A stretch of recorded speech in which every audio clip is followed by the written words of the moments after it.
क्या करते हैं? एसी के नीचे पंखा चालू करके सो जाते हैं। एक धंधे किया आते हैं। अरे आप कितनी महान साधना कर रहे हैं।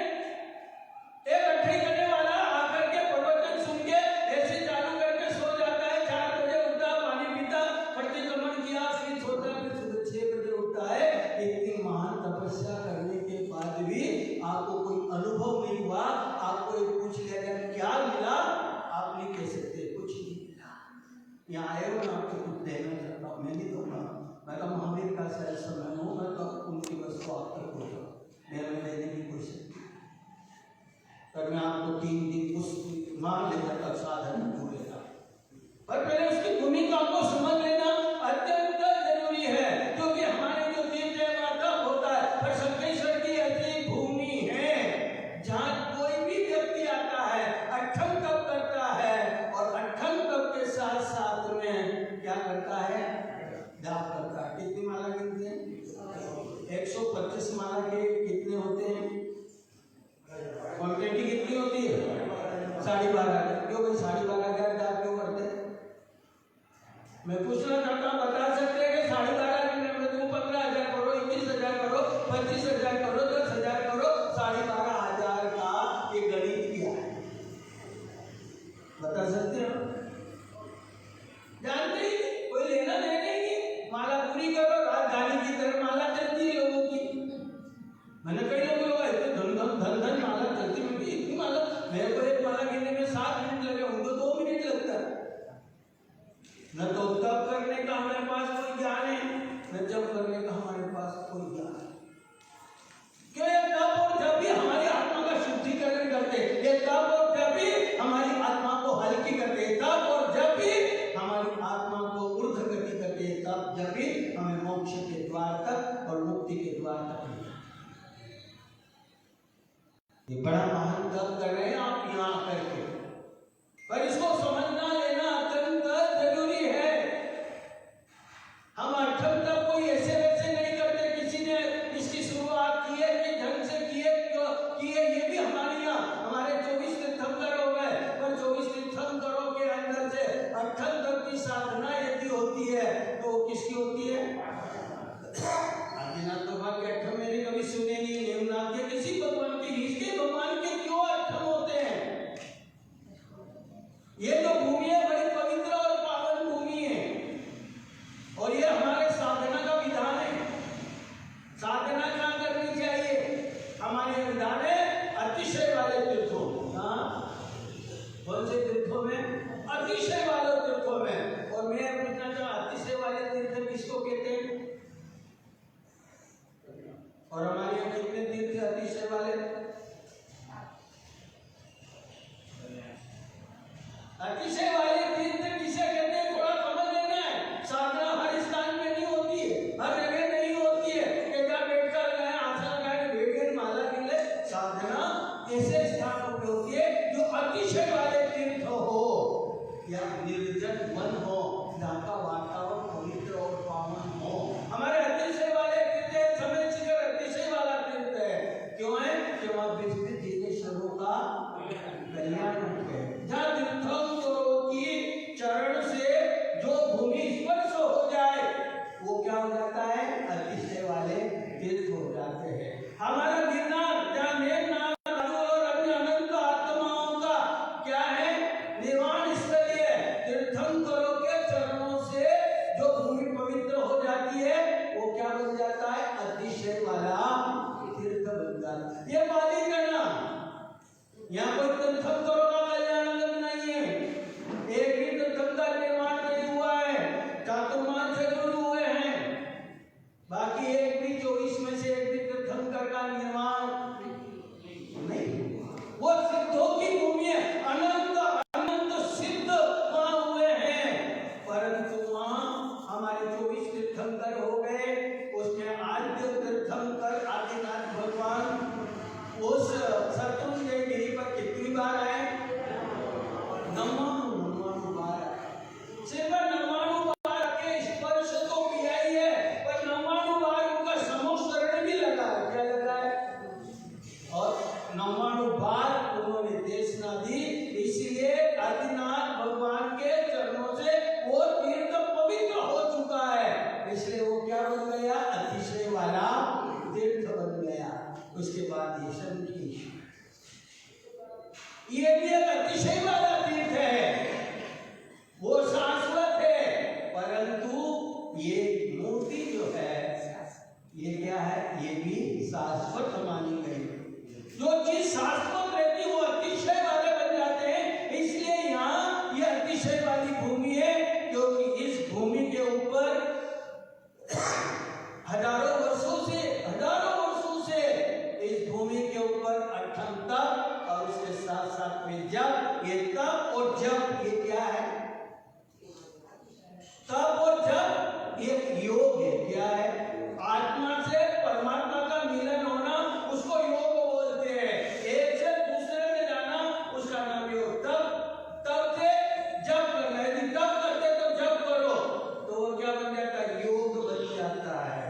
और जो योग बनता है वो एक साधना होती है। क्या होती है?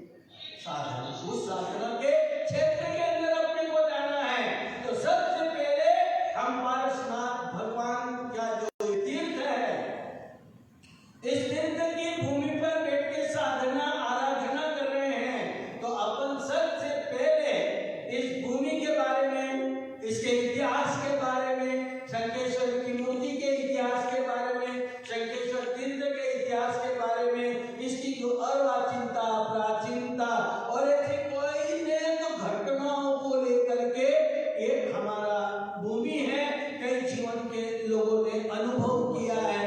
ऐसे अनुभव आज तक होता रहा हो, पर सबसे पहले हम पारसनाथ भगवान की महिमा, पारसनाथ भगवान का परिचय, किसका परिचय लेना? सबसे पहले पारसनाथ भगवान का। क्यों? अठम किसका कर रहे हैं? साधना उनकी कर रही है, और उनका यदि परिचय नहीं है तो आप कुछ भी कर सकते हैं।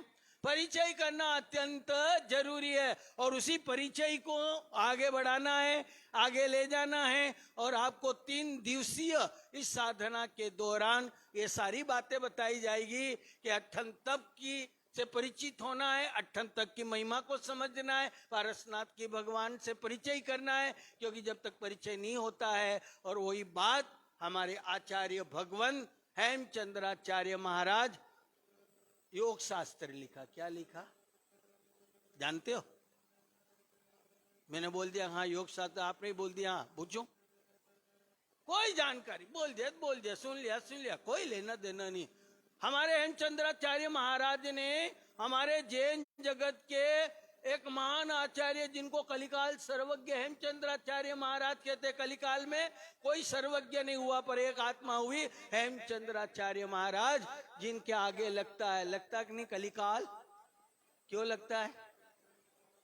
कलिकाल के अंदर वे सर्वज्ञ तुल्य थे, और उन्होंने कितने श्लोक लिखे संस्कृत के? उनके ग्रंथों के बारे में आपको जानकारी है? कितने नाम आते हैं उनके ग्रंथों के आपको?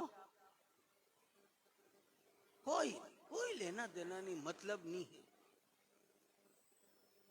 उन्होंने योग शास्त्र लिखा, और योग शास्त्र में उन्होंने 24 जिनस्वरों की स्तुति की। कितनी?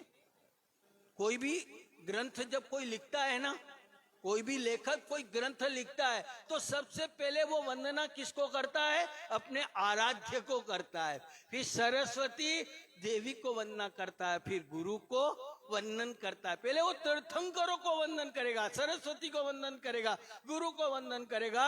तो हेमचंद्राचार्य महाराज योग शास्त्र लिख रहे थे, तो सबसे पहले उन्होंने 24 जिनस्वरों की स्तुति की। किसकी की? आदिनाथ से लगा करके महावीर तक। उस सूत्र को क्या बोलते हैं? सकलारथ। वो हमारे यहाँ पक्की में, चौमासी में, संवत्सरी में चैत्य वंदन के रूप में उसको स्वीकार किया है, जबकि वो एक स्तुति है।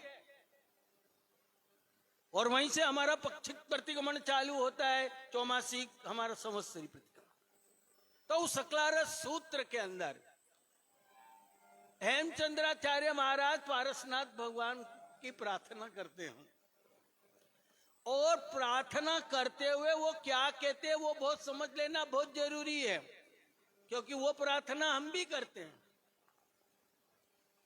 हम भी भगवान की स्तुति करते हैं, स्तवना करते हैं, उनका गुणगान करते हैं। तो हेमचंद्राचार्य महाराज पारसनाथ भगवान की स्तुति करते हुए, प्रार्थना करते हुए एक बड़ी महत्वपूर्ण बात कहते, खमठे धर्णेन्द्रे च स्वचितम कर्म कुर्वती प्रभुस्तुल्य मनोवृत्ति। क्या होता है इसका मतलब? बोलते हैं ना, कमठे धर्णेन्द्रे च स्वचितम कर्म कुर्वती प्रभुस्तुल्य मनोवृत्ति पासनाथ श्रेष्ठ। ये समझ लेना बहुत जरूरी है, स्तुति का बड़ा महत्व है। हेमचंद्राचार्य महाराज बहुत बढ़िया बात बता रहे, अद्भुत बात बता रहे स्तुति के अंदर। और वो कहते कमठे धर्णेन्द्रे च स्वचितम कर्म कुर्वती। पारसनाथ भगवान को दो आत्मा मिली।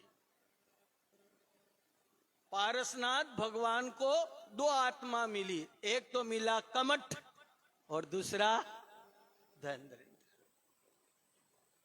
दो आत्मा मिली उनको। जब पारसनाथ भगवान साधना कर रहे थे और साधना की पराकाष्ठा तक पहुंच चुके थे, तो उस मेघमाली और कमठ ने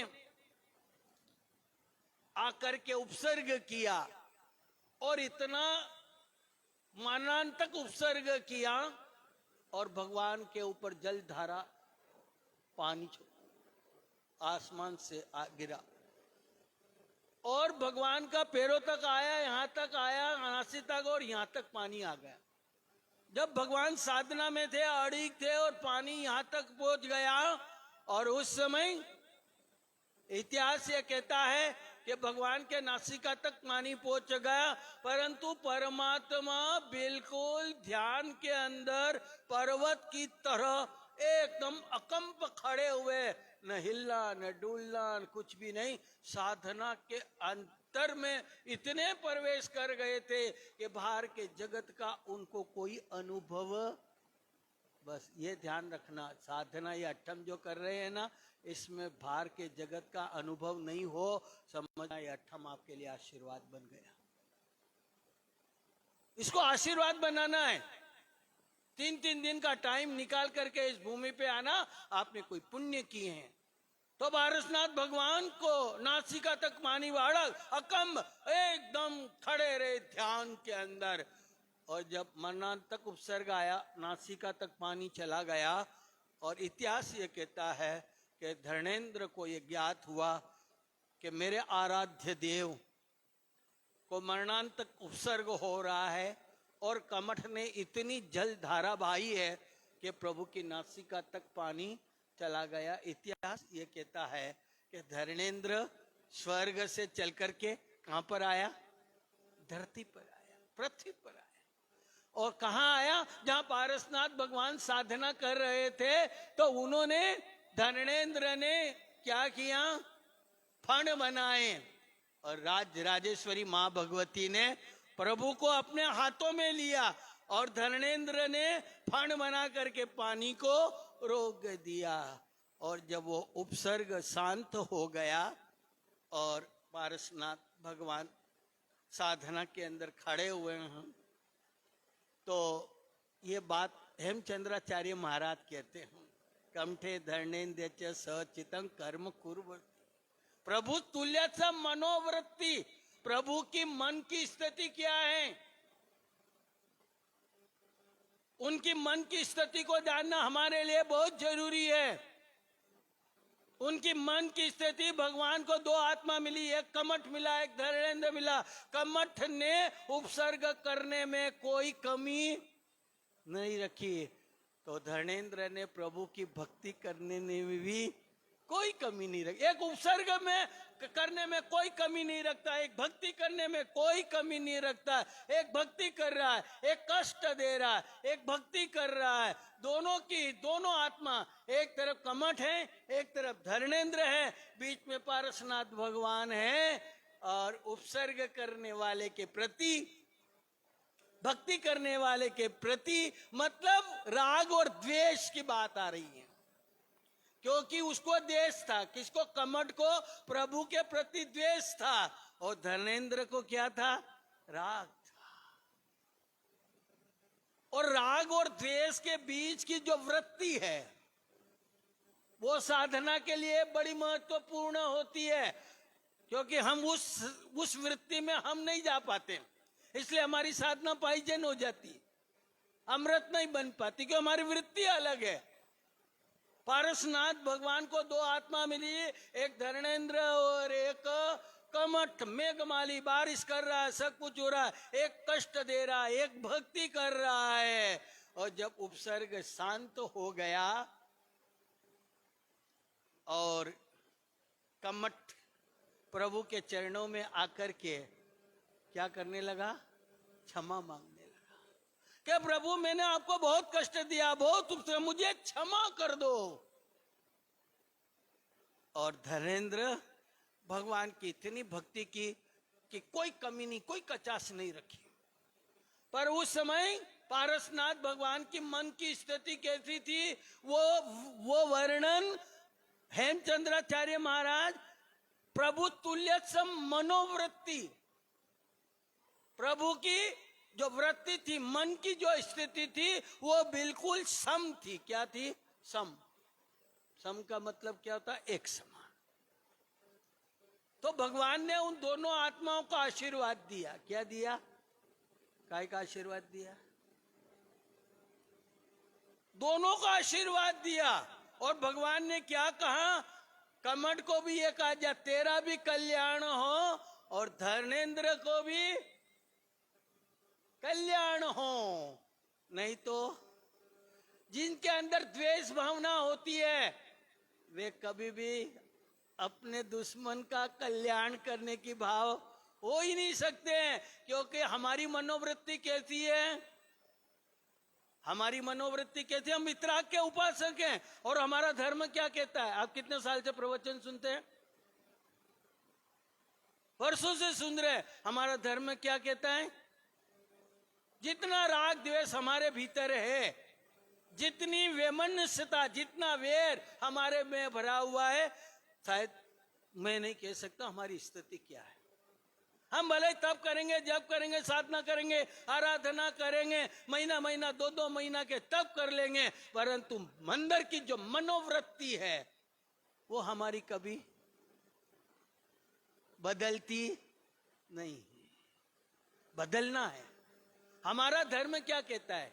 मुझे बता सकते हैं हमारा धर्म क्या कहता है? आपने भी जैन कुल में जन्म लिया है ना, कोई पूछेगा आपका धर्म क्या कहता है? हमारा धर्म क्या कहता है? हमारे शास्त्रों में लिखा है। हमारा धर्म इतना श्रेष्ठ धर्म है, और इससे श्रेष्ठ धर्म दुनिया के कोई देश में नहीं, क्योंकि हमारा धर्म क्या बात करता है, हमारे शास्त्र क्या कहते हैं? हमारा धर्म एक दूर क्या कहते हैं कि दुश्मन के प्रति भी अशुभ चिंतन नहीं करे। क्या? दुश्मन के प्रति भी अशुभ चिंतन नहीं करे, वो हमारा धर्म है। और हम कितना अशुभ चिंतन करते हैं। हमें कोई थोड़ा सा कोई अपमान कर दे, थोड़ा सा कुछ कह दे, घर वाले कुछ कह दे, इधर तो पूजा करके आए हो वितराग की। वितराग ने कहा कि किसी के प्रति वैर भाव नहीं रखना, द्वेष नहीं करना, गलत शब्दों का उपयोग नहीं करना। पर हमारी स्थिति क्या है? अरे दुश्मन के प्रति तो वैर भाव नहीं रखना, उसका अशुभ चिंतन भी नहीं करके उसका खराब हो जाए, उसका सत्यानाश हो जाए, वो मर जाए, ऐसे विचार नहीं आना चाहिए। यदि उसने आपका बिगाड़ा है तो भी आपके भीतर उसके प्रति सद भाव आना चाहिए, तब हम साधक बन सकते हैं, तब वितराग की साधना हो सकती है। नहीं तो कोई हमारी और आपकी औकात है कि हम वितराग की साधना कर लें, क्योंकि हमारी मनोवृत्तियां कैसी है? राग द्वेष से भरी हुई मृत्युवृत्तियां। और इसी राग द्वेष के कारण हमने आज दिन तक साधना को हम वहां तक नहीं पहुंचा पाए जहां तक पहुंचाना चाहिए, क्योंकि हम तो अनुकूल स्थिति हो हमको अच्छी लगती है, प्रतिकूल स्थिति हो, जो आपके प्रति प्रेम करे उसके प्रति राग होता है, कोई आपके प्रति द्वेष करे तो आपको उसके प्रति क्या होता है? ये तो मेरा। और आपकी वृत्ति क्या है? आपकी वृत्ति क्या है? मैं आपको ये कहना चाहूँ, ये अठम तप में वृत्ति को बदलना है, हमारे भीतर समभाव लाना है, शत्रु और मित्र के प्रति समभाव आ जाए, तब जाकर के साधना हमारे लिए सिद्धि बनती है।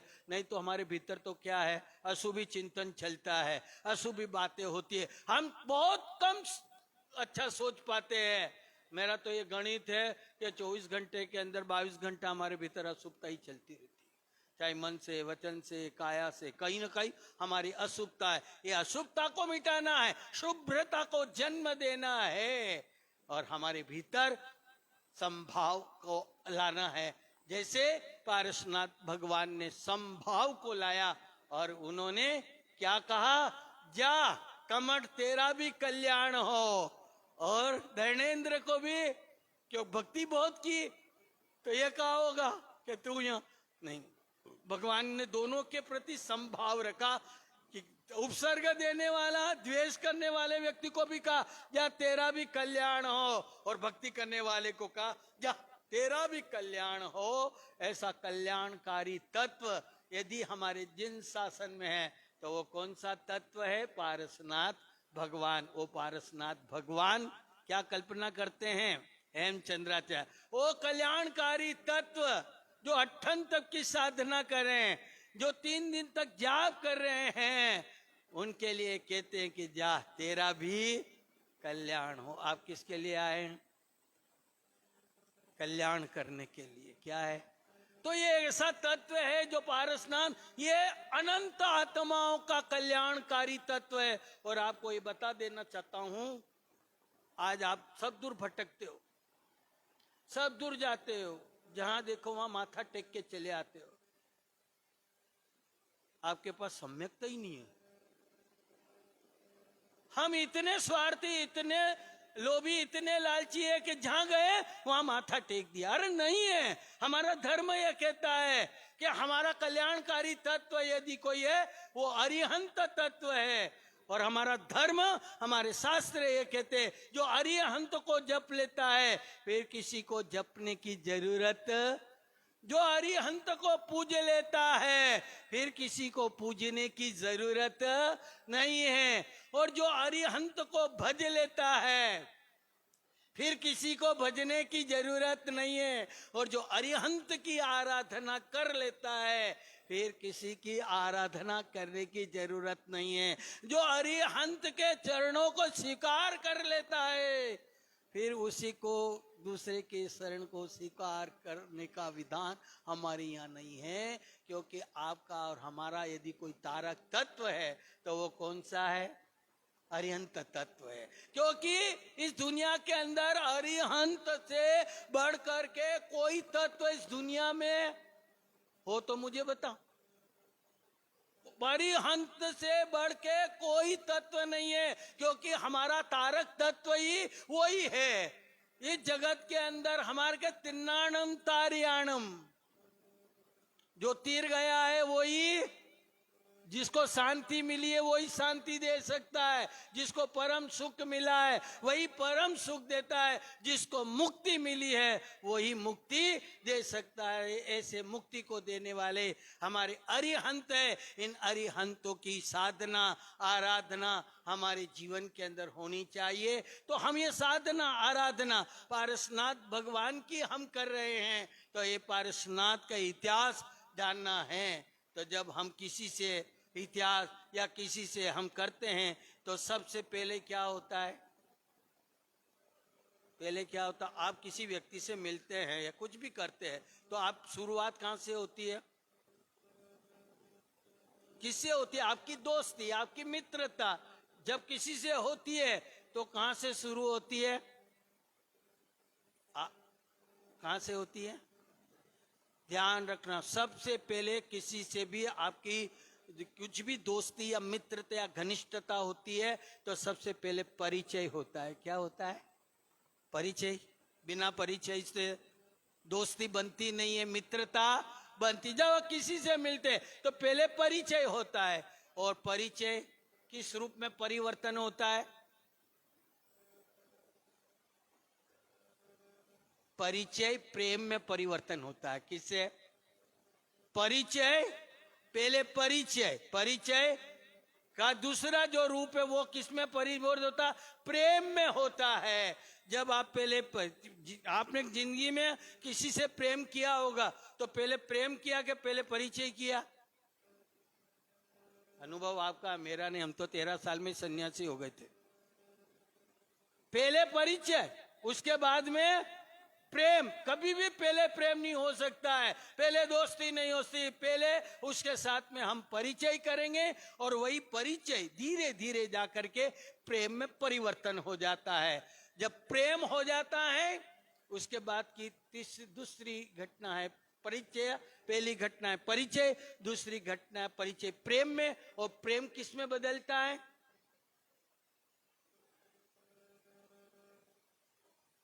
ध्यान रखना, सबसे पहले परिचय, परिचय हो जाता है वो प्रेम में परिवर्तन। जब प्रेम अगाढ़ हो जाता है तो प्रेम स्नेह में परिवर्तन हो जाता है। किसमें? स्नेह में और उस आत्मा के प्रति इतना स्नेह और प्रेम हो गया। समझ लीजिएगा आपका एक दोस्त है, आपका एक मित्र है और उससे आपकी गहरा स्नेह, बहुत प्यार है उससे।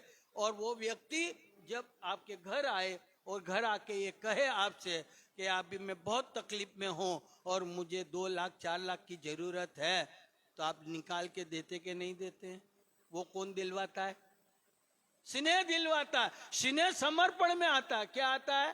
पहले परिचय, परिचय से प्रेम, प्रेम से स्नेह और स्नेह से समर्पण आता है। क्या आता है? वो व्यक्ति स्नेह हो जाता है और जिससे आपको प्यार हो जाता है, वहां आप वो आके कहे कि मुझे 2 लाख की जरूरत है, आप न कोई प्रश्न करेंगे, कुछ नहीं करेंगे, सीधे लाके दे। वो कौन दिलवाता है? स्नेह दिलवाता है। स्नेह समर्पण में परिवर्तन होता है। बस जीवन के अंदर स्नेह है, वो सीधा जा करके समर्पण है। और जिससे आप प्यार करते हैं, जिससे आप प्यार करते, जिसका आप बहुत स्नेह हैं, और वो आप बीमार पड़े हुए हो, समझ लो कि आप हॉस्पिटल में अपने घर पे बीमार, और आप जिससे बहुत प्रेम करते हो, जिससे आपका बहुत प्यार हो जाता, और वो व्यक्ति आपके आँख के पास में बैठ जाए, उस समय आपके दुख दर्द क्यों हो जाते हैं? स्नेह, स्नेह जीवन के अंदर। और जिससे स्नेह हो जाता है, जिससे प्यार हो जाता है, फिर स्थिति क्या बनती है? जिन लोगों ने प्यार किया, जिन्होंने स्नेह किया, उनको मालूम है अपने तो ये काम कभी पड़ा नहीं, कभी हुआ ही नहीं, किया ही नहीं। पर जिनका स्नेह हो जाता, किसी से प्यार हो जाता ना, वो व्यक्ति बार बार उससे मिलने की कोशिश करता है। क्या करता है? बार बार मिलने का। थोड़ा टाइम मिला, मोबाइल लगा, कैसे है, क्या है, क्या कर रहा है, कोई लेना देना है, पर वो स्नेह करवाता है। क्या करवाता है? बार बार उससे बोलने की इच्छा होती है, बार बार उसके नजीक जाने की इच्छा थी, बार बार क्या उसके नजीक जाने की, बार बार बोलने की, बार बार उसके जाने का, उससे होता है स्नेह करवाता है। जब परमात्मा के प्रति आपका परिचय हो जाए, फिर उस परमात्मा से प्रेम हो जाए, फिर परमात्मा के प्रति स्नेह आ जाए, फिर समर्पण आ जाए, तो फिर आप परमात्मा के बिना नहीं रह सकते हैं। फिर परमात्मा से बार बार मिलने की इच्छा होगी, बार बार पूजा करने की इच्छा होगी, बार बार जाप करने की इच्छा होती, बार बार मिलने की इच्छा होती है। ये सब कौन करवाता है? बस तो पहले हम परिचय करवाएंगे। क्या करवाएंगे? ये परिचय नहीं होगा वहां तक प्रेम नहीं आएगा, प्रेम स्नेह में नहीं, प्रेम स्नेह में नहीं जाएगा, और स्नेह नहीं आएगा तक वहां एक चैनल है। क्या है? ये एक चैनल है। क्या कि पहले परिचय, परिचय से प्रेम, प्रेम से स्नेह और स्नेह से समर्पण। ये चैनल को आप जान लेंगे ना, तो आप परमात्मा के प्रेमी बन जाएंगे। फिर दुकान पे भी बैठेंगे, फैक्ट्री में भी बैठेंगे, घर में भी बैठेंगे, पर आपका हृदय हमेशा परमात्मा के चरणों में रहेगा। कहाँ रहेगा? बस चरणों में। कहीं जाओ, दुनिया के कोई भी कोने में घूम लो, दुकान पे बैठ के भी आपका दिल, आपका हृदय हमेशा परमात्मा के अंदर खोया रहेगा। वो प्रेम करवा देता है। तो हम अभी परिचय करेंगे। क्या करेंगे? परिचय करेंगे। परिचय की ओर बढ़ते हैं। तो हमारे यहाँ 2 काल माने गए, 2 आरा माना गए। कितने आरे? कौन से? हमारे यहाँ 2 काल माने गए, 2 आरा माना। एक उत्सर पीढ़ी और एक अवसर पीढ़ी। और हमारा ये विधान है कि हर उत्सर पीढ़ी में 24 श्रेष्ठ आत्मा होती, जिनको तीर्थंकर कहते हैं।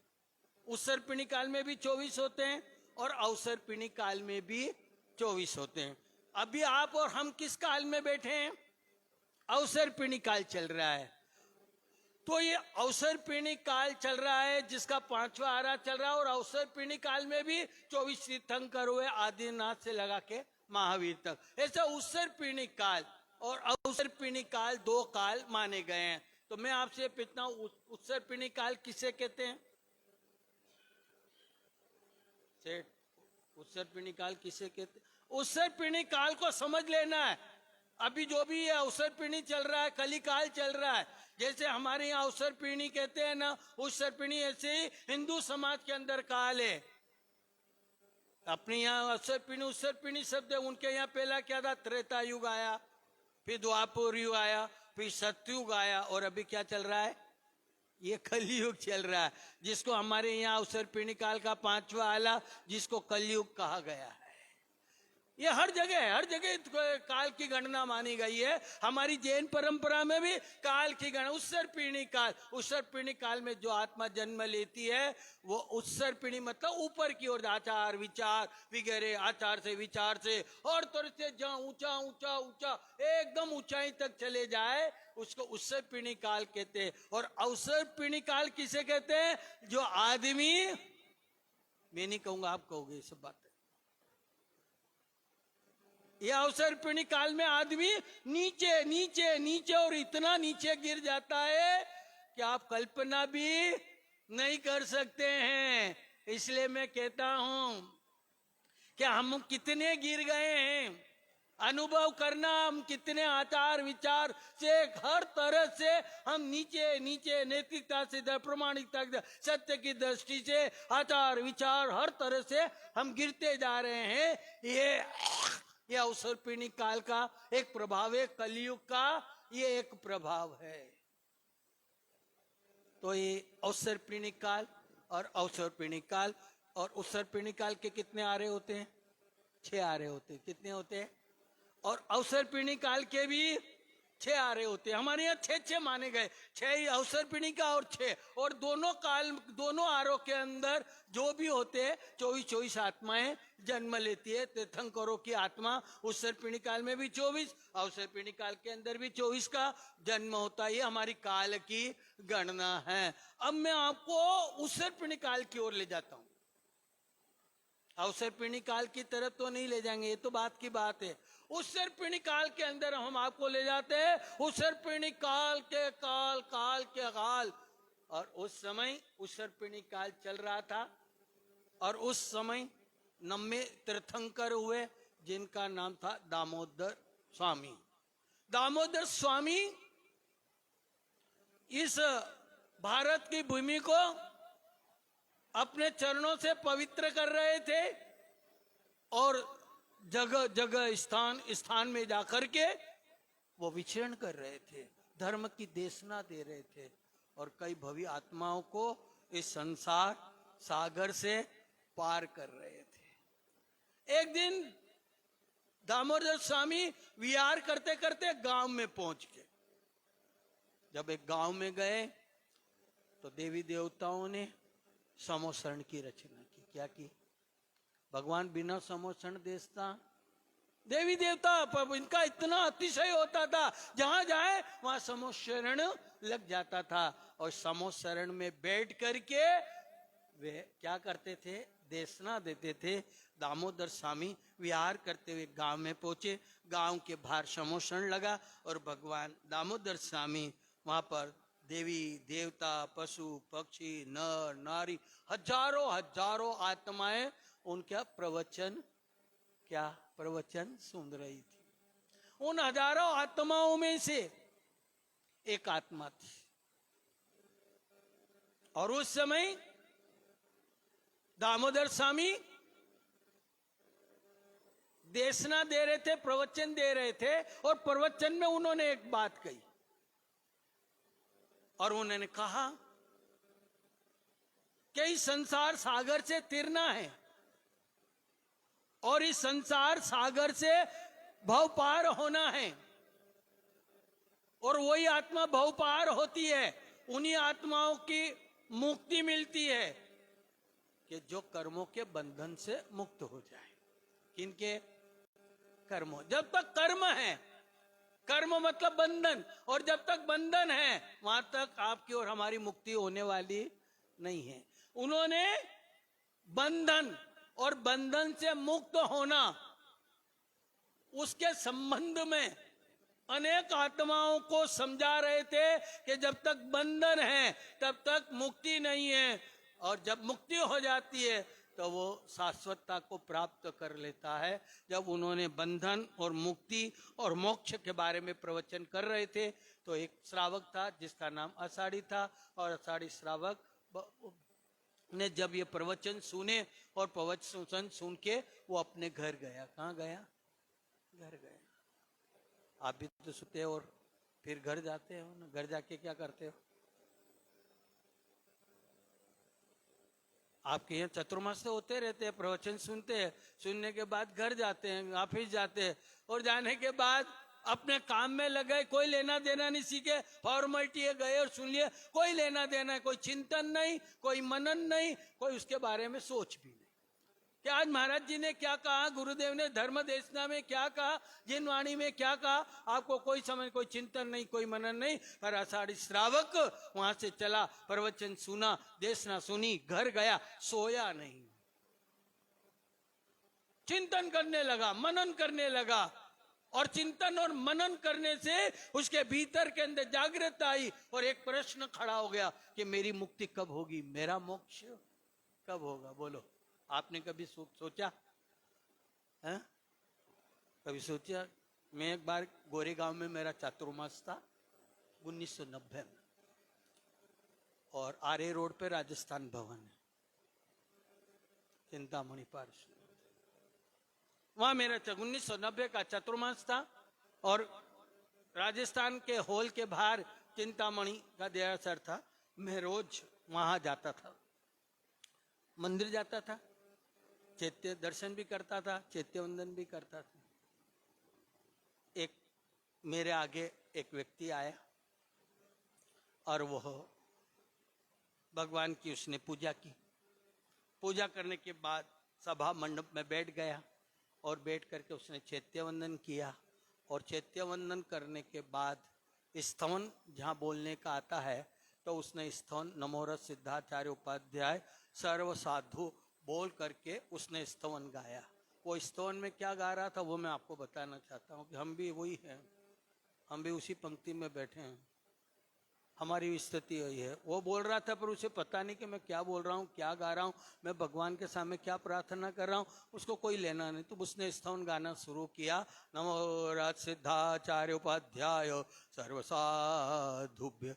जैसे उसने बोला तो मैंने कहा ठीक है, मैं वहाँ खड़ा रहा। फिर उसने स्तवन गाया, सिद्धारतना रे नंदन वीण हे वीण तड़ी अवधा के भव मंडप मा रे नाटक नाचियो हे हवे मुझे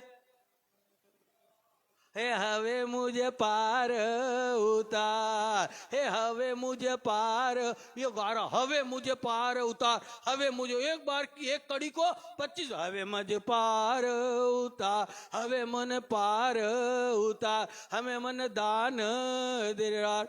मैंने कहा लेखेंद्र तू एक काम कर, इस व्यक्ति को भव पार उतरना, तू चैत्य वंदन वगैरह सब बाद में कर लेना, पहले इसका काम लगा दे तू क्यों। मैंने कहा चलो अपन तो बाद में कर लेंगे, अपन भी इसका 100 भव पार उतरना है तो उतार देते हैं। तो मैंने क्या किया, मैंने कोई भी चैत्य वंदन नहीं किया, दरवाजे के बाहर आके खड़ा हो गया। जैसे ही बाहर खड़ा हुआ 10 मिनट के बाद वो आया तो मैंने उसका हाथ पकड़ा। जब मैंने उसका हाथ पकड़ा तो वो कहने लगा कि महाराज जी मेरा हाथ क्यों पकड़ा। मैंने कहा इसलिए पकड़ा कि तू गा रहा था। तो क्या गा रहा था, मैं तू कह रहा था कि प्रभु मुझे भव पार उतारो, भव पार उतारो, भव पार उतारो। और हम भगवान के प्रतिनिधि हैं, अभी भगवान तो तुझे भव पार उतारने आएंगे नहीं, और हम भगवान के प्रतिनिधि हैं, हम उनके सैनिक, हम प्रतिनिधि हैं। तो तुझे भव पार उतरना है तो तू मेरे साथ चल, वो बोलने लगा कैसी बात करते साथ में चलने की, मेरे को तो कोई आपके साथ नहीं चलना है। तो मैंने कहा तू अभी बोल रहा था ना भव पार उतार, उपाश्रय में चल, मैं तुझे भव पार उतार देता हूँ। अरे नहीं बाप जी मेरे को तो ऑफिस जाना है। अरे मैंने कहा तू गा तो रहा था जोर जोर से, हवे मुझे पार है उतार, हवे मुझे पार है उतार। बाप जी मैं गा जरूर रहा था, ये स्तवन मैंने थोड़ी बनाया, ये तो और किसी ने बनाया, मैं तो गा रहा था, मेरे तो कोई लेना देना। बोलो भव पार उतारना, हाथ खड़े करो। फालतू की बातें करते हो, कोई लेना देना नहीं, खाली भगवान के वहां आग्रह तानते हो। गा रहे पता नहीं कि क्या गा रहे, हवे मुझे पार है उतार, हवे मुझे पार, किसको पार उतरना है? खाली वाली बातें हो जाती है, थोड़ा जप कर लिया, थोड़ा तप कर लिया, थोड़ा कर लिया, उसमें भी अहंकार के अलावा कुछ नहीं। मैंने ये किया, मैंने ये किया, मैंने वो किया। एक संवत्सरी का उपास करते हैं ना, दुर्भाग्य है, कई बार मुझे रोना आता है, क्या हमारी समाज की स्थिति बन गई। एक संवत्सरी का उपास करेगा, क्या करेगा, एक उपास करेगा 365 दिन में, और जो मिलेगा, आज मैंने उपास किया, आज मैंने उपास किया, आज मैंने उपास किया। अरे कोई भगवान महावीर पे उपकार कर देगा, उपास कर।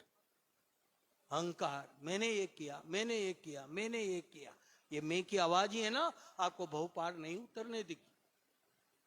एक थोड़ा तप कर लिया, जब कर लिया, थोड़ी साधना कर ली, मैंने तो आकर के मेरे लाइफ में मैंने कई लोगों को देखा आके सीधा एक बाप जी मेरे तो 3रा वर्षी तप चल रहा, बाप जी मैंने सिद्धि तप कर लिया, बाप जी वर्धमान की ओली चल रही, बाप जी मैंने ये कर लिया, बाप जी मैंने वो कर लिया। क्या कर लिया, तू क्या करेगा? पर अहंकार, बस मैं ये कर रहा हूं, और किसी ने उपास नहीं किया हो, समझ लो कि आपने उपास किया ना, किसी ने नहीं किया, वो मिल जाए, है मेरे तो उपास है, तेरे क्या, मैंने नहीं किया, मैंने उपास नहीं। हाँ तू जैन कुल में जन्म, तेने उपास नहीं किया, तेने ये नहीं किया, वो नहीं किया। अरे आप कितनी बातें सुना देते हैं। हमारा जैन धर्म को समझो तिरस्कार करने का, अपमान करने का, कोई आपसे वो आपने किया कोई बात नहीं, उसने नहीं किया तो नहीं किया, परंतु उसका तिरस्कार करने का अधिकार महावीर ने आपको नहीं दिया है। हमने जैन धर्म को समझा ही नहीं। आपको क्या, जैन धर्म को पाने के लिए आपको कोई मेहनत नहीं करनी पड़ी। कोई एडवांस बुकिंग कराने गए थे राजस्थान में जैन कुल में, कोई गए थे एडवांस बुकिंग कराने? अरे जैन कुल में जन्म मिल गया, परंतु जैन धर्म के जो तत्व है, जैन धर्म की जो बातें, जैन धर्म के जो आचार और विचार और सिद्धांत है, मैं कहता हूं बहुत हम अनभिज्ञ हैं। इतना अच्छा श्रेष्ठ धर्म मिला, आपके कितने पुण्य, आपको क्या मिला? श्रेष्ठ जन्म मिला। क्या मिला? श्रेष्ठ जन्म मिला, श्रेष्ठ धर्म मिला, और क्या मिला? 3 चीजें मिली आपको, श्रेष्ठ जन्म, श्रेष्ठ धर्म और श्रेष्ठ पर्व। क्या मिला? श्रेष्ठ पर्व। ये पौष दशमी का पर्व इतना श्रेष्ठ, दुनिया के सारे पर्व मोह शोक के हैं, सारे जितने भी पर्व है। अभी गए ना थोड़ा दिन पहले 31, बाप जी 31 करने गए थे। मैं कहा धूल मरे, 31 करनी तुम्हारे, दारू पीना, होटला में ठहरना, नाचना गाना, जैन कुल में जन्म लेने। अभी 2 साल पहले मैं आपको बताता हूँ, एक लड़का मेरे पास आया, बाप जी बैठा मेरे पास और कहने लगा 31 करने दुबई गया था। मैं क्या हुआ दुबई करने? बाप जी 3 लाख रुपए रूम के भाड़ा दिया, 7 लाख रुपए खर्चे करके आया हूँ। मैं कहा बहुत बड़ा काम किया, धन्यवाद लेना चाहता है मेरे से? आपकी पीढ़ी कहाँ भटक रही है, आप लोग कहाँ जा रहे हैं, आपके बच्चे कहाँ जा रहे हैं? आप सोचो, स्थिति बहुत गंभीर हो रही है। ये फालतू के त्योहार आकर के हमारे जीवन को बर्बादी की ओर ले जा रहे हैं। हमने जैन कुल में जन्म लिया, श्रेष्ठ जन्म, श्रेष्ठ धर्म और श्रेष्ठ पर्व मिले। पर्वाधिराज जैसा पोजिशन पर्व दुनिया के 300 धर्म है। कितने हैं दुनिया में? 300 धर्म है। और कितने संप्रदाय? 3000 संप्रदाय। पर जो जैन धर्म का जो पर्वाधिराज पोजिशन पर्व है, इससे श्रेष्ठ पर्व दुनिया के अंदर कहीं भी नहीं है। आप कितने पुण्य किए हैं जो आपको, और जैन कुल में जन्म लेने वाला तो कई पापों से मुक्त बन जाता है। यही जन्म किसी आदिवासी के यहाँ या कोई ऐसी वैसी जगह जन्म होता तो 24 घंटे पाप के अलावा आपके पास कुछ होता ही नहीं। आपने पुण्य किए, देव गुरु धर्म, श्रेष्ठ जन्म, श्रेष्ठ धर्म, श्रेष्ठ पर्व मिले हैं, परंतु दुर्भाग्य है कि हमने इनको समझने की कोशिश नहीं। भगवान के वहां रोज जाते। एक भी थोड़े दिन पहले मैं एक मंदिर के अंदर गया और एक व्यक्ति बैठा, वो इतना ऐसा गीत गा रहा था, यूं झूम रहा था, यूं झूमे भी अच्छे यूं मैं क्या यार ये तो भगत बहुत मजबूत है, नहीं तो बहुत अच्छे झूम रही हो, भगवान की भक्ति में लीन रह गया। और उज्जैन वो गाते जा रहे था, और वो गा रहा था, गाते गाते इतना यूं यूं यूं जैसे भेरू बाप जी नहीं आया वे। मैं क्या रे तो बहुत अच्छी भक्ति गा रहा था, क्या गा, भक्ति करता छूटे मारा प्राण, प्रभु जी वो मांगू छू। भक्ति करता छूटे मारा प्राण, प्रभु जी वो मांगू छू। निस दिन रहे तुम चरणों में ध्यान, प्रभु जी वो मांगू छू। जो वो गा रहा था बहुत देर हो गई गाते गाते, फिर मैं उपाश्रय में था, मंदिर बिल्कुल नजदीक था, आवाज आ रही थी। वो आया मेरे पास बैठा, बाप जी मैं मंदिर से गया और भक्ति करके आया, बड़ा भक्ति में बहुत आनंद आया, बहुत मजा आया। मैंने कहा तू गा रहा था ना भक्ति करते छूटा मारे प्राण ए वो मांगो। मैं कहा भगवान तो तेरे प्राण छोड़ेंगे, तू मेरे साथ आ, मैं तेरे प्राण छुड़वा देता हूँ भक्ति करते करते। अरे बाबू जी कहीं का प्राण छोड़ना है, हाली माली खाला गाना है, कुछ करना नहीं है। जिंदगी को ऐसे नहीं है, बहुत अमूल्य जन्म मिला है, ये मानव जीवन नहीं मिलता है। ये बहुत मुश्किलों से जन्मांतरों के अंदर जाके कहीं पुण्य करते जब आपको जैन कुल में मिलता है। ये जिंदगी खूबसूरत है, तुम्हें जीना नहीं है। ये जिंदगी खूबसूरत है, तुम्हें जीना नहीं आया। यहाँ हर चीज में नशा है, तुम्हें पीना नहीं। आप पीने वाले लोगों में से है ही नहीं, आए ही नहीं वो लोग। क्या पीना है? जाम पे जाम पीने में क्या मजा, शाम को पियोगी तो सुबह।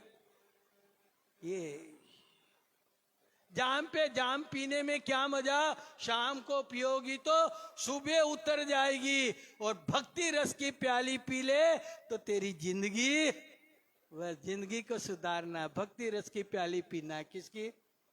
और अभी वर्तमान में मुक्ति पाने का, मोक्ष मार्ग में जाने का, आत्मा को कर्मों से मुक्त करने का श्रेष्ठ साधना कौन सी है? भक्ति की साधना। ये अभी भक्ति का माहौल चल रहा है। क्या चल रहा?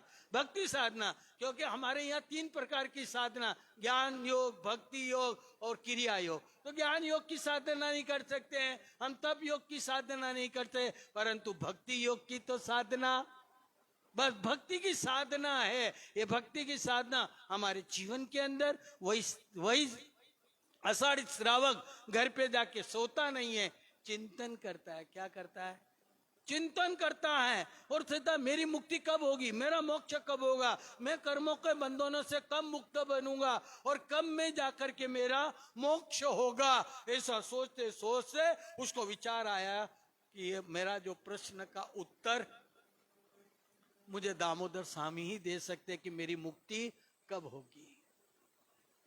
कहते हैं, इतिहास से कहता है कि दूसरे दिन भगवान का देशना समोषण लगा, भगवान देशना दे रहे थे और आषाढ़ी नाम का श्रावक वहां उपस्थित हुआ और उपस्थित होकर के परमात्मा के चरणों में उपस्थित होकर के कहने लगा कि भंते।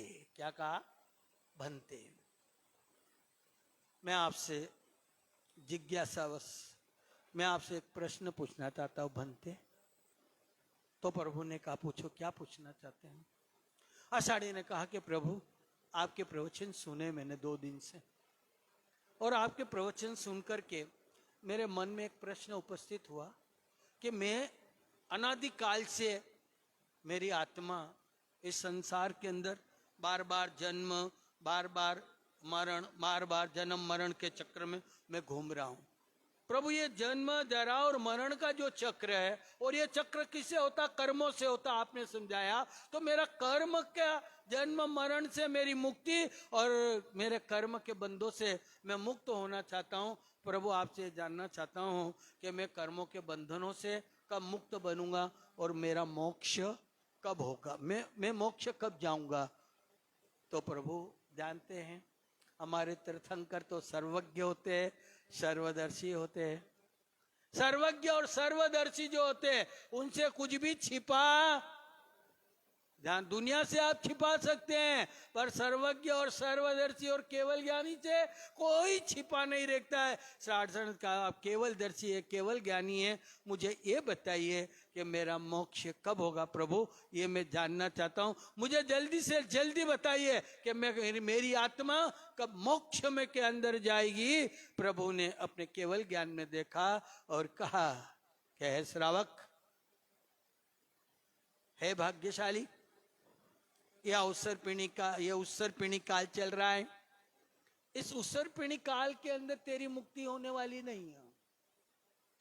इस उत्सर पीढ़ी काल में तू मोक्ष में नहीं जाएगा। तो उसने कहा प्रभु कब जाऊंगा? क्या अवसर पीढ़ी काल आएगा, और अवसर पीढ़ी काल आएगा, और उस काल के अंदर 24 तीर्थंकर होंगे, आदिनाथ से लगा करके महावीर तक 24 तीर्थंकर हो गए। उन 24 तीर्थंकरों के अंदर एक 23वें तीर्थंकर हो गए, और जिनका नाम होगा पार्श्वनाथ। क्या होगा? पार्श्वनाथ होगा। वो पारसनाथ भगवान 23वें पारसनाथ भगवान होंगे, और उनका तू प्रथम गणधर होगा, और तेरा नाम रहेगा आर्य घोष।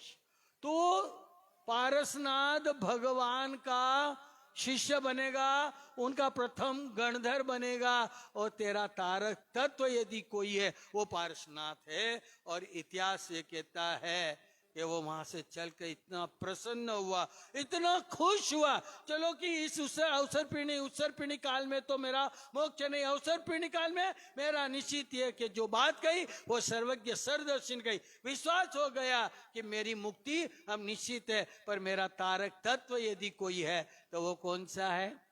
बस मेरा तारक तत्व मुझे मिल गया। क्या मिल गया? मेरा तारक तत्व मिल गया। और आपको तो जन्म लेते ही जैन कुल में जन्म लिया ना, तो आपको जन्म लेते ही आपको तारक तत्व मिल गया। कितना आपका सौभाग्य है। परंतु इस दुनिया के अंदर एक नियम है, जो चीज जितनी सरलता से मिल जाती है, जितनी बिना मेहनत करके मिल जाती है, बिना प्रयास, बिना मेहनत, बिना परिश्रम से जो चीज मिल जाती है, उसका मूल्य हम अपने जीवन में नहीं कर पाते हैं। ध्यान रखना, जैन धर्म जो आपको मिला है ना, तो आपने बहुत पुण्य किए हैं। और आपने तब किया जब किया, साधना की, तीर्थों के अंदर गए, दान पुण्य सत्कर्म किए हैं, इतना पुण्य इकट्ठा किया है। ध्यान रखना, हिंदुस्तान की जनसंख्या कितनी है? 135 करोड़ है। और जैन कितने हैं? करोड़, 1.5 करोड़, 2 करोड़। हमारा प्रतिशत कितना हुआ? कुछ भी नहीं है, 0% भी हमारा नहीं है। अब 135 करोड़ में 2 करोड़ का क्या है? परंतु 2 करोड़ समाज जितनी सुखी है, जितनी धनाढ्य है, जितनी संपन्न है, और जितनी श्रीमंत है, दुनिया के अंदर कोई भी समाज जैन समाज की होड़ नहीं कर सकता। ये मेरा 49 साल का अनुभव है। क्यों कि मैंने तो हिंदुस्तान के कई प्रांत देखे हैं, कई जगह देखे हैं। मैं विजयवाड़ा के अंदर था, एक आदमी मुझे मिला और वो कहने लगा कि आप जो है जैन धर्म की और जैन की बातें करते हैं, तो भारत के अंदर जैनों की तो कोई क्वांटिटी है ही नहीं। क्या कहा? सुना, मैं बहुत बड़ी बात कह रहा हूँ। मैं विजयवाड़ा में था 2000 के अंदर, मेरा चतुर्मास राज महिंद्री में था। मैं वहां खड़ा, एक अजय नाथ आया, भारत हिंदी जानता था। वो कहने लगा बाबू आप जैन क्या है? हम मारवाड़ी समाज, जैन समाज। तो क्या हिंदुस्तान के अंदर 1.5 करोड़ है। मैंने कहा बेटा तू समझता नहीं है, 1.5 करोड़ जो बात करा 2 करोड़। तो मैंने कहा उसको के ध्यान रखना, मार्केट होता ना, मार्केट के अंदर क्वांटिटी की कीमत नहीं होती। सुन लो मेरी बात, मार्केट में क्वांटिटी की कीमत नहीं होती है। किसकी होती है? बस जैन समाज एक क्वालिटी। मैंने कहा ये हमारी क्वालिटी है, भले ही कम संख्या में है, परंतु हमारी समाज जैसी श्रेष्ठ समाज दुनिया के अंदर तुम ढूंढोगे तो भी नहीं मिल पाएगी। और आप जो सुखी हैं, मैं हिंदुस्तान में घूमते घूमते इतने साल होगा, कन्याकुमारी तक पैदल यात्रा की है, सारे लोगों को देखा है। मैं साउथ का एक गांव, पूरा कर्नाटक, पूरा आंध्रा, पूरा तमिलनाडु, पूरा महाराष्ट्र, पूरा केरला मैंने देखा है। परंतु वहां भले कितना भी कर लो, पर वो लोग इतने सुखी नहीं हैं। और जैन समाज क्यों सुखी है? मेरा राज मेहंदी चतुर्मास था, और जहां मेरा चतुर्मास था ना, उसके सामने गोदावरी नदी थी। क्या थी? बिल्कुल मेरा ये उपासरा और मेरे उपासरा के बिल्कुल बैक साइड के, मुझे सुबह उठता हूँ खिड़की से गोदावरी के दर्शन होते थे। तो वहां सुबह 4 बजे 5 बजे नावें घूमती थी। तो मैंने कहा इतनी नावें सुबह सुबह क्यों घूमती? तो मैंने पूछा, तो एक ने कहा कि मच्छी मार लोगे। क्या है? मच्छी मार लोगे? मच्छी मार लोगे? हाँ। तो मैं कहा, तो वो मच्छी मारते थे उसमें, और मच्छी लाके मार के बेचते थे। तो एक दिन कोई बात निकली होगी, तो मैंने कहा कितने रोज कितनी मच्छी? बाजी 10-20 में कितने? 2-2 हजार रुपये आते हैं। तो 2-2 हजार रुपये आ जाते हैं। तो उनकी स्थिति को मैंने जाना। मैं कहा 2,000-3,000 रुपये कमाते हैं? कहाँ बाप जी कमा लेते हैं? तो मैंने कहा उनके यहाँ तो बहुत पैसा होगा। वो कहने लगा नहीं बाप जी, हमारे पास कोई पैसा नहीं रहता, शाम को आता है, सुबह तक तो ये स्थिति बन जाती है कि चाय भी उधार पीना पड़ती है। पाप का पैसा था, वो कभी बरकत नहीं दे सकता है। और जैन समाज सुखी होने का कारण यही है। एक व्यक्ति ने, मैं वहां पर था काकीनाडा के अंदर, और एक तेलुगु वाले के मकान में मेरा उतारा था। तो नीचे तेलुगु वाला रहता, मैं ऊपर रहता था। एक दिन वो आया तेलुगु वाला, बात करते करते कहने लगा कि मारवाड़ी समाज इतनी सुखी, ये आए को भी 2-2 महीने हुए, 4 महीने, 12, 5 साल, 10 साल बाप जी, हम यहाँ वर्षों रहते हैं, इसके पहले इतने सुखी बन गए कि हम तो इतने साल के बाद भी सुखी, ये तो अभी 10 साल में कहां से कहां पहुंच गए, और हम तो 100 साल से बाप दादा रहते, अभी घर का मकान भी नहीं हुआ, और इनके तो करोड़ों रुपए मकान हो गए। बाप जी ये काय से सुखी बनते हैं? तो उसने कहीं सुना होगा कि जैन साधु कोई मंत्र देते हैं, यंत्र देते हैं, इसलिए जी सुखी बन जाए। वो उस लालच में आया, वो कहने लगा बाप जी ये इतने सुखी बने, मेरे को किसी मारवाड़ी ने बताया कि आपको यंत्र मंत्र देते हैं ना, इसलिए जैन समाज जल्दी सुखी बन जाता। बाप जी मुझे भी कोई मंत्र यंत्र दे दो ना, ताकि मैं भी सुखी। बोलो था कि कहीं चाहिए मार्गन तो लोग एड़ा जाइए, बाप जी आशीर्वाद दे दो। नहीं मैं कहीं को आशीर्वाद दे दा, अरे बाप जी करोड़पति होने छो, बस थोके तो आशीर्वाद चाहिए करोड़पति होने वाको। एक भी कभी मैं चेन्नई में चतुर्मास था मेरा, सन 2000 में, सन 2000 में चेन्नई में चतुर्मास था। मैं अपने उपासना में केबिन में बैठा हुआ था, एक लड़का मुझे आया और मुझे आके कहने लगा बाप जी एक बात कहूँ? मैं क्या? बोल। आप किसी को मत कहना। मैं क्या? मैं किसको कहने जाऊंगा? बाप जी आप किसी कोई बात मत करना। मुझे क्या? बाप जी मैं एक लॉटरी का टिकट लाया हूँ। मैं क्या लाया था? क्या करना? बाप जी आप एक लॉटरी का टिकट का नंबर बता दो। मैंने कहा नंबर बता दो? हाँ। बाप जी नंबर बता दो। जैसे नंबर बताएंगे और लॉटरी खुल गई तो ये समझ लेना कि मुझे 10 करोड़ की 5 करोड़ की लॉटरी खुलेगी, 1 करोड़ रुपया धर्म में खर्चा करूंगा। क्या? 5 करोड़ की लॉटरी खुली तो 1 करोड़ रुपया धर्म में खर्चा करूंगा। मैंने कहा ऐसा नहीं होगा, सौदा तो इसमें नहीं पटेगा। मैंने कहा यूं कर कि 4 करोड़ रुपए धर्म में खर्चा कर देना और 1 करोड़ तू रख लेना। अरे बाप जी ऐसी बात थोड़ी होती है, ऐसा थोड़ी होता है 4 करोड़ आपको दे दूं 1 करोड़ मैं रखो। बाप जी ऐसा तो मेरे का लॉटरी का नंबर मैं नहीं बताऊं, मेरे से भी ऐसा नहीं होता है। क्या है तुम्हारे, है क्या दिमाग में पैसा? ये कोरोना काल में पूछ लेना लोगों का पैसा क्या काम में आया हो।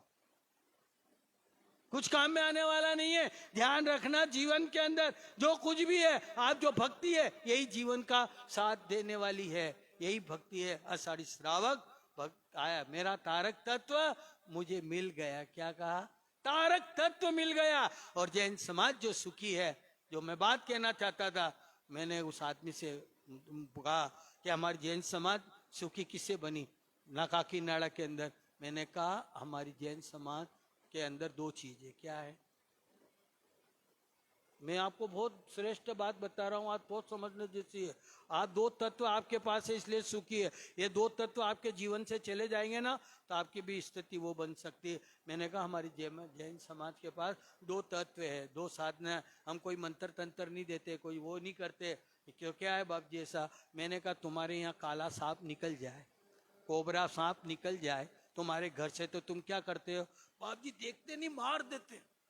मैंने कहा हमारी जैन समाज में घर पे सांप आ जाए ना तो हम तो दिया जलाते, अगरबत्ती जलाते, दूध रखते और उसको प्रार्थना करते कि तू चला जा। तुम मारते हो इसलिए तुमको काटते हो, तुम उनको बचाओ तो वो कभी भी तुम्हें काटेंगे नहीं। इसलिए हमारी जैन समाज जीवन के अंदर करुणा है। जेरी सांप को भी हम बचाते हैं, इसलिए हमारी जैन समाज के अंदर करुणा है, दया है। और आप जो सुखी है उसके पीछे आपकी जीव दया है। क्या है? आपके भीतर करुणा जीवों के प्रति है। जो मानवता नहीं है वो जीवन में सुखी रहता है। और दूसरा तत्व कौन सा है? एक तो आपके पास क्या है? करुणा है, दया। जो आज हजारों जीवों को बचाने का काम किसने किया? आज हजारों गौशाला चल रही, कौन चला रहा है? जैन चला रहे हैं। सारी दुनिया के अंदर जैन समाज के करोड़ों पशुओं को बचाने का काम किया है, जैन समाज ने किया। आज जैन समाज का ज्यादा से ज्यादा रुपया यदि जाता है तो वो किस में जाता है? जीव दयाओं के अंदर करोड़ों पशुओं का आशीर्वाद, वो करुणा आपको सुखी बना रही है। दूसरा तत्व है चरित्र आत्माओं का आशीर्वाद। किसका? ये जो साधु साध्वी है, जो ये धरती पर विचरण करते, आपके घर तक आते हैं, आपको धर्म लाभ देते, धर्म से जोड़ते हैं, सारी की सारी जिंदगी लगाते हैं, उन चरित्र आत्माओं का क्या है? और ऐसे दुनिया में साधु, जैन से साधु दुनिया में आपको कहीं पे भी ढूंढोगे ना तो कोई संप्रदाय में आज करोड़पति अरबपति की लड़के दीक्षा ले रहे हैं, जहाँ सुख सुविधा में जी रहे, एसी में, डेवलप की गाड़ियों में आराम, ये करोड़ों का पैकेज है, सब छोड़ करके संन्यास जीवन को स्वीकार कर रहे हैं। ऐसी अनेक आत्मा। ध्यान रखना, दो तत्व आपके पास है, समझ करके जाना। एक तो आपके पास क्या है? करुणा, दया। दूसरा क्या है? साधु साध्वी का। बस ये दो तत्व है ना, इसलिए आप सुखी है। जिस दिन ये दो तत्व आपके जीवन में चले, आप सुखी बन ही नहीं सकते।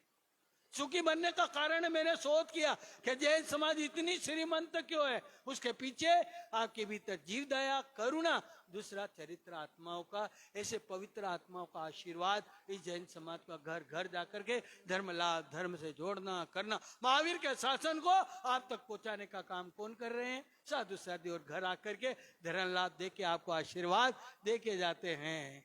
ऐसी आत्मा के दो तत्व आपके पास। इसलिए दामोदर तीर्थंकर वही सोचा मेरी मुक्ति कब होगी, और उन्होंने बता दिया आने वाली जो 24वीं अवसर पीढ़ी काल के, उसमें 23वें तीर्थंकर महावीर तीर्थंकर पार्श्वनाथ होंगे। उनका तू प्रथम गणधर बनेगा, आर्य घोष तेरा नाम रहेगा, और वहां से तेरी मुक्ति होगी। जब ये सोचा, विचार कर लिया, और वो सीधा तीसरे दिन भगवान दामोदर के पास आया कि प्रभु आपने मुझे बहुत उपकार किया, मैं इस अवसर पीढ़ी काल में तो नहीं जा सकता हूँ, और आने वाली अवसर पीढ़ी जो अवसर पीढ़ी काल है 23वें तीर्थंकर पार्श्वनाथ होंगे, और मैं जो है उनका गणधर बनने का मुझे सौभाग्य मिलेगा। मेरी मुक्ति का कारण पार्श्वनाथ है। प्रभु उनका स्वरूप क्या है, उनका रूप क्या है, उनका वर्णन क्या है, वो मैं जानना चाहता हूँ।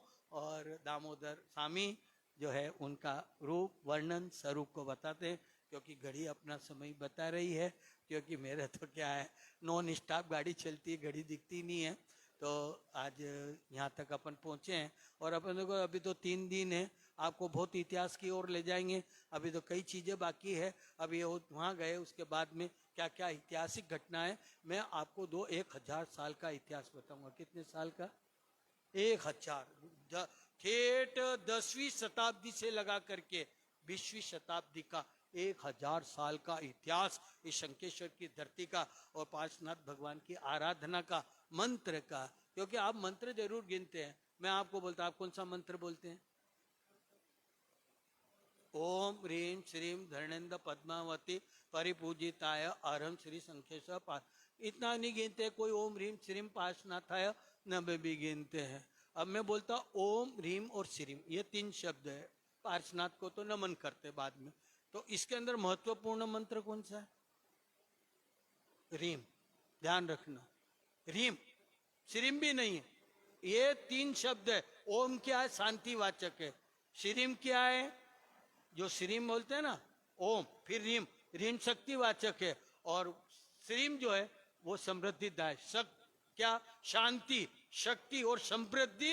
ये 3 मंत्र से हमारे एक बहुत बड़ा महत्व। ओम ह्रीं श्रीं अरहं नमः, इसका भी बड़ा महत्व। आप लोग इधर उधर जाते हैं, उसका महत्व वो भी मैं आपको बताऊंगा कि इसके जाप करने से कितनी श्रेष्ठतम जीवन के अंदर उपलब्धि होती है। हमारे मंत्र बड़े प्रभाव। इन ओम ह्रीं श्रीं में ये रीम बड़ा महत्वपूर्ण मंत्र। यदि रीम को निकाल दो ना तो अब धन उसका नहीं। मैंने कई मंत्र देखे हैं, तो कई के आगे होता है, पर हमारे पार्श्वनाथ के आप बोलते भी है, ओम ह्रीम पद जोड़ी ने जे संकेश्वर ना जाप करे, ओम ह्रीम, ये रीम को निकाल दो। परंतु मैंने ये अनुभव किया है कि जो अपन जाप करते इसके पीछे भी रीम लगना चाहिए। ओम ह्रीम श्रीम श्री शंखेश्वर पासनाथाय रीम नमः, क्योंकि आगे वाला रीम से भी पीछे वाला रीम, ऐसी एक शक्ति मिलती है कि आप कल्पना नहीं कर सकते। मैंने कई मंत्र में देखा, ओम ह्रीम श्रीम पासनाथाय रीम नमः का जाए, रीम पद जोड़ना लास्ट में जोड़ा जाता, पहले तो मंत्र के हिसाब से फिर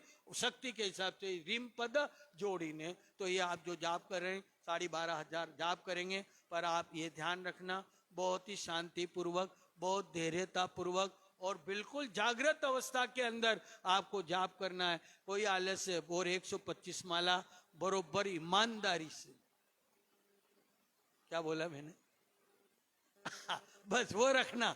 जब बेईमानी की दुनिया में कहीं भी करो, नहीं तो कहीं हाँ हमारे तो वे गया जाप, अरे मैं थार जाप एक, हाँ बाजी मैं 2 घंटा में मिले 3 घंटा में मिलियो, मैं थार जाप एक, हाँ बाजी मैं तो कब पूरा कर दिया। तो मैं क्या तो राजधानी से भी ज्यादा दौड़ रही है। तो जाप सही करना, भले टाइम लगे तो लगे। आपको काम क्या है? खाना बनाना नहीं तो बनाना है, कोई जिमना नहीं, उपास ही करना है, सुबह आराम से सो जाना। और जाप करते करते यदि आपको निंद्रा आ जाए और उस समय आप अलौकिक शक्ति का अनुभव कर सकते हैं। परंतु हमारे क्या है, मार तो शरीर दुख रही हो ने बापसी मारते वेरियन बाजू मारो माथो दुख रही हो ने, एक उपास में माथा ने शरीर ने सब दुखवा लग जाए। पर ध्यान रखना, ये साधना करने आए आप, खाली माली अठम तो नहीं है, साधना कर रहे श्रेष्ठ। और जितना मौन में रह सको उतना मौन में रहने की जरूरत, मौन में न रह सको तो 2 शब्द की जरूरत हो, 4 शब्द बोलने की कोशिश। क्योंकि ये साधना जितनी मौन में होती है ना, उतनी शक्ति 4 गुनी बढ़ जाती है। क्या बढ़ जाती है? बोल बोल करेंगे ना तो आपका जो मंत्र है उसका प्रभाव खत्म हो जाता। हमारे मंत्र विधान में है कि जो भी साधना करो वो क्या करो, मौन में करो। दूसरा आसन बिछा के करो। क्या करो? आसन बिछा के करो। ये आसन नहीं बिछाते ना आप ऐसे ही बैठ जाएंगे ना तो मंत्र की शक्ति सब धरती में चली जाएगी आपके पास। उन्हीं आसन में जो शक्ति जो ऊर्जा वो उसी के अंदर विद्यमान होती है जब बैठो। दूसरी बात, जिस आसन पे आप जाप करते हो उस पर दूसरा नहीं बैठना चाहिए। कई लोग एक बेड को होता 10 जना घर में वापरे, वही वापरे, और एक बेड का नहीं ला सको ढंग से घटा था ना। पर नहीं, अपना साधना का चाहे वो माला हो चाहे वो आसन, वो किसी को देना नहीं चाहिए। हमेशा का नियम रखना, उसी में ऊर्जा रहेगी। और कभी नेगेटिव ऊर्जा वाला बैठ गया तो फिर आपका मन भी नहीं लगेगा, फिर वही विचार आने लग जाएंगे। तो जो भी जाप करे और जो माला आप गिनते हैं उसी से जाप करे। वो माला दूसरे को, मेरे पास कई लोग आते हैं, बाप जी आपकी माला दे दो। नहीं, मैं कहता तू मन ले जा पर माला नहीं दो। मैं जो माला गिनता हूं, कितने आए हो तो ने मांगी, मैंने कहा मैं नहीं दूंगा, क्योंकि इस माला आज वर्षों हो गए 40 45 साल, ये माला आपको नहीं मिलेगी। बाकी आपको तो नहीं लाके दे दूंगा। जो माला गिनते हैं वो आप ही गिने, उसके अंदर एक प्रभाव रहता है, वो तत्व रहता है। फिर कोई नेगेटिव विचार, गलत विचार वाला है, उसने जाप कर लिया, माला की ऊर्जा में परिवर्तन आ जाएगा। और ऐसे अनुभव मैंने किए, मैं आपको बताऊंगा कि कैसे होता है। ये साधना आराधना करने के लिए आप सभी लोग दूर दूर से पधारे हैं। बहुत कोरोना काल के अंदर लोगों की कोई संभावना नहीं होती है, ऐसे वातावरण में भी घर छोड़ के आना ये प्रभु की श्रद्धा है, आस्था है जो आप यहाँ तक आए हैं। नहीं तो कई लोग तो घर से बाहर भी निकले, कई फोन है बाप जी 8 महीने हो गए घर छोड़ा ही नहीं। मैंने कहा छोड़ना ही मत, छोड़ोगे तो सीधे हमारे पास आओगे। घबराते हैं लोग जीने से मरने से, पर जो श्रद्धा होती है ना, जो धर्म में है फिदा वो मरने से कभी डरते, सुन लेना, जो धर्म पर है फिदा वो मरने से कभी डरते नहीं। लोग कहते वो मर गए, दरअसल वो मरते नहीं। जो प्रभु पे जो फिदा है वो क्या मरने से डरता है? वो कभी नहीं डरेगा। जो लोग प्रभु पे फिदा, आस्था है, विश्वास है। मेरे को कई लोगों ने कहा, मैंने कहा भैया आप कोई नहीं, प्रभु है यहाँ पारसनाथ की धरती पे, कोई करुणा वगैरह हो ही नहीं, तुम करो साधना आराधना आकर के। अरे बाप जी डर लगता है। काहे का डर? भगवान के चरणों में डर लगता है। और वहाँ 31st करने गए वहां डर नहीं लगता है, यहाँ आपको सब डर लगेगा। मंदिर में, आराधना में, साधना में, यहाँ सब घबराहट होती है। और इधर उधर घूमने में, पिकनिक स्पॉटों पे जाने में वहाँ कोई डर नहीं है। ऐसे लोग तो है ही नहीं, आप तो सब अच्छे लोग, जाने वाले लोग तो वो यहाँ आए ही नहीं। और वो आएंगे भी नहीं, पर आप सब अच्छे श्रावक है, साधना करने के लिए वर्षों से आते। मैं आपको खूब खूब आशीर्वाद देता हूँ, खूब खूब आपको धर्म लाभ देता हूँ। आपकी साधना एक अच्छी साधना बने, सिद्धि वाली साधना बने, और ये मंत्र का जाप बरोबर व्यवस्थित रूप से करना। और जब भी पार्श्वनाथ की जाप करो तो हरा आसन होना चाहिए और हरी माला होना चाहिए, ग्रीन माला, क्योंकि पार्श्वनाथ का वर्ण क्या, नील वर्ण, उसमें प्रभाव। अब क्या कोई भी माला ले ली, कैसी भी ले ली, सूतर की ले ली, वो ले ली, ये ले, जैसी भी है, नहीं वो माला। कई लोग तो देखे मंदिर में टंगी वही माला ले आते, अरे थोड़ा बहुत माला ही नहीं ली को थे।